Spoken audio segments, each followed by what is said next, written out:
সুখবর, আর কোনো পরীক্ষা নয়, ওপেনিংয়ে ফিরবেন তামিম ইকবাল।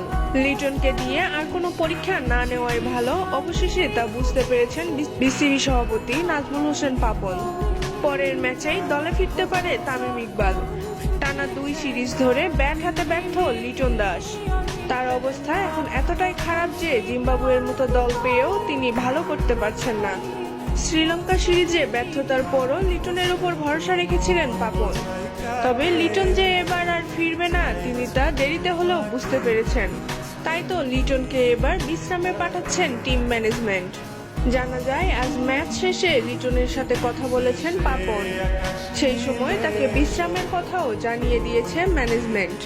সেক্ষেত্রে পরের ম্যাচে ওপেনিংয়ে আসতে পারে বড় চমক। 10 তারিখের ম্যাচকে সামনে রেখে জাতীয় দলে তামিম ইকবালকে ফেরাতে চাচ্ছেন পাপন। আজ নির্বাচকদের সাথে কয়েক ঘন্টা আলাপ হয়েছে এ বিষয়ে। তবে তামিম দলে ফিরতে রাজি কিনা সেটা এখন ভাবার বিষয়, কারণ তিনি আগেই জানিয়ে দিয়েছিলেন হাতুড়ো থাকলে দলে ফিরবেন না তিনি। দলের এই খারাপ সময়ে বিশ্বকাপকে সামনে রেখে রাগ অভিমান ভুলে তামিমকে দলে ফেরা উচিত। তামিম ইকবাল দলে ফিরতে রাজি হলে হয়তো পরের ম্যাচে ওপেনিংয়ে দেখা যাবে জিম্বাবুয়ের বিপক্ষে।